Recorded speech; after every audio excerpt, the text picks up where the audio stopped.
بسم اللہ الرحمن الرحیم ایاک نعبد و ایاک نستعین۔ میرے پاکستانیوں، میں ابھی رات کے تقریباً 12 بجنے لگے ہیں، تو میں آپ کے سامنے صرف مختصر بات کرنا چاہتا ہوں، اور وہ بات ہے یہ جو سارا توشہ خانہ کا ڈرامہ چل رہا ہے۔ تو میں یہ واضح کر دوں کہ یہ ضروری آپ کا سمجھنا ہے کہ یہ توشہ خانہ یہ ہے کیا۔ یہ توشہ خانہ 70 سال سے ایک ہی قانون بنا ہوا ہے توشہ خانہ کا، جو جس کو بھی تحفے ملتے ہیں 70 سال سے، چاہے prime minister, president, minister, army chief, وہ ساروں کا ایک ہی قانون ہے۔ اسی قانون کے مطابق جو بھی توشہ خانہ سے میں نے چیزیں لی، اس قانون کے مطابق چلا۔ اب یہ کیس جو توشہ خانہ کا چلنا شروع ہوا، یہ آپ کو سمجھنا چاہیے کہ اس کیس کے اوپر، یہ توشہ خانہ کیس کے اوپر میرے گھر کے اوپر حملہ ہوا۔ 4 دن پہلے پولیس پہنچ گئی کہ جی آپ نے وہ توشہ خانہ کا ایک میجسٹریٹ کے سامنے کیس سننے جانا ہے۔ 4 دن پہلے پولیس پہنچ گئی، اور یہاں پورا میرے گھر کے اوپر 26 گھنٹے اٹیک ہوا۔ مجھے جب 9 مئی کو غیر آئینی اور قانونی طور پہ اغوا کیا گیا اسلام آباد ہائی کورٹ سے، تو مجھے جب جیل میں لے گئے پولیس لائنز میں، وہاں مجھے ایک دم پتہ چلتا ہے کہ ایک جج صاحب، جج ہمایوں دلاور وہاں بیٹھے ہوئے ہیں، اور وہ آپ کے اوپر توشہ خانہ کے کیس کے اوپر کوئی کاروائی کرنا چاہتے ہیں۔ نہ میرا وکیل، نہ مجھے کیس کا پتہ، اور پتہ چلتا ہے کہ وہ ادھر آ کے میرے اوپر فرد جرم لگا کے چلے جاتے ہیں۔ فرد جرم لگا سکتے ہی نہیں جب تک کہ میرے اوپر، جب تک مجھے پوری طرح بتایا نہ جائے کہ وہ ہے کیا، میرے سامنے فرد جرم لگتا ہے یا میرے وکیل کے سامنے۔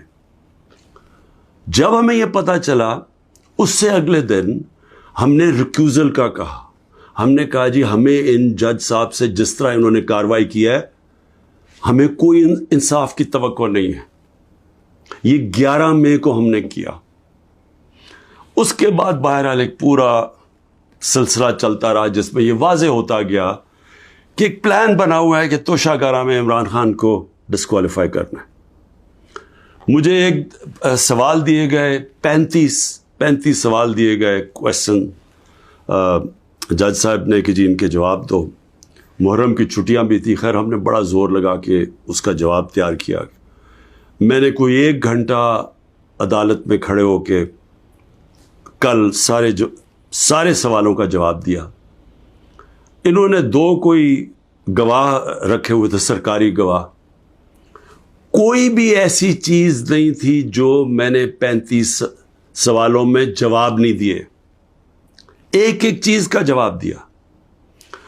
اور ایک جگہ جو یہ بات کدھر پھنس رہی تھی جی، کہ آپ نے جی یہاں توشہ خانہ نہیں لکھا، یعنی ہم نے سارے پیسے سب ڈکلیئرڈ تھے، جتنے توشہ خانہ کے پیسے تھے بینک میں ڈکلیئرڈ تھے، وہ سارے میرے الیکشن کمیشن کے سامنے ڈکلیئرڈ تھے، وہ میں جو ایف بی آر تھی اس کے سامنے ڈکلیئرڈ تھی، ویلتھ ٹیکس میں ڈکلیئرڈ تھا، سب کچھ ڈکلیئرڈ ہے۔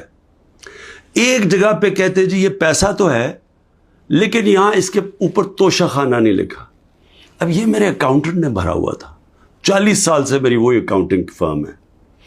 تو میں نے اپنے گواہ میں لکھا کہ یہ اکاؤنٹنٹ کا کام ہے آ کے آپ کو ایکسپلین کرے، پیسے تو ہیں کہ جی اس نے توشہ خانہ پیسے کے آگے لکھا یا نہیں لکھا۔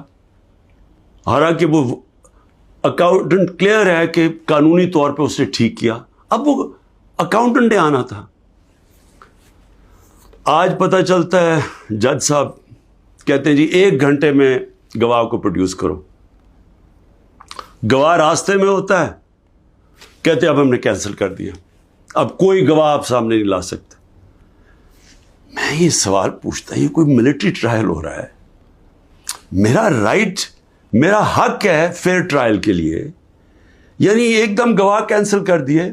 میں نے کوئی 5-6 گواہ لے کے آنے تھے تاکہ وہ ایکسپلین کرے، جو 35 کویسچنز انہوں نے بھیجے ان کے جواب میں مجھے موقع تو ملے کہ اگر کوئی پوچھے، میرے وکیل ان کو سمجھانے کے لیے گواہ تو اس لیے ہوتے ہیں، گواہی سارے کینسل کر دیے، اور آج اب ایسے لگ رہا ہے کہ کل فرد جرم قائم کر دیں گے. یعنی مجھے سمجھ نہیں آ رہی کہ یہ جلدی اتنی کیا ہے. کیا کل 2 دن، آج گواہ آ جائے، کل گواہ آ جائے، اس کے بعد پھر آپ نے جج صاحب فیصلہ کرنا ہے وہ آپ نے کرنا ہے. لیکن مجھے تو موقع ملے کہ ہر دنیا میں موقع ملتا ہے انسان کو فیئر ٹرائل کا، وہ مجھے موقع دینا چاہیے. اور ابھی اس سپریم کورٹ میں یہ بھی کہہ دوں کہ ہم نے ریکیوزل کا بھی ان جج صاحب کا کہا ہوا ہے کہ ہمیں ان کے اوپر اعتماد نہیں ہے. وہ پڑا ہوا ہے اسلام آباد ہائی کورٹ میں. وہ اسلام آباد ہائی کورٹ بدقسمتی سے فیصلہ نہیں کر رہے چیف جسٹس صاحب. میں یہ بھی کہہ دوں کہ صرف اتنی زیادہ پتہ نہیں میں کتنے کیسز میں ہوں، صرف 2 ججز کے اوپر میں نے ریکیوزل کا کہا ہوا ہے. ایک اسلام آباد ہائی کورٹ کے چیف جسٹس اور دوسرے یہ جسٹس دلاور. یہ میرا رائٹ ہے کہ اگر میں سمجھ رہا ہوں مجھے انصاف نہیں مل رہا تو میرا یہ حق ہے کہ میں ان کو ریکیوز کرواؤں، ان کو کہوں کہ کسی اور کو بھیج دے. اب وہاں بھی فیصلہ نہیں ہو رہا اسلام آباد ہائی کورٹ میں.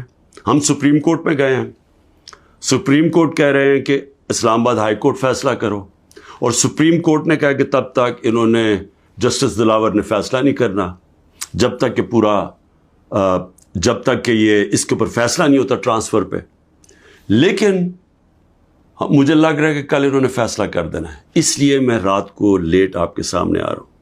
میں آخر میں ایک اور بات کہتا چلوں کہ فیس بک پہ 2014 میں جسٹس دلاور نے اپنی فیس بک پہ میرے اوپر ایسے ریمارکس دیے ہوئے ہیں جس سے لگتا ہے کہ وہ مجھے انصاف نہیں دے سکتے.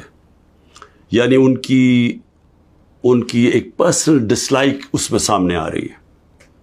ہم نے یہ چیف جسٹس صاحب اسلام آباد والوں کو کہا کہ دیکھیں یہ پریجوڈسڈ ہے. انہوں نے جا کے ایف آئی او کو کہا کہ بتاؤ کہ جناب یہ ٹھیک ہے یا نہیں، یہ جو فیس بک پہ ان کی پوسٹ تھی. ایف آئی اے نے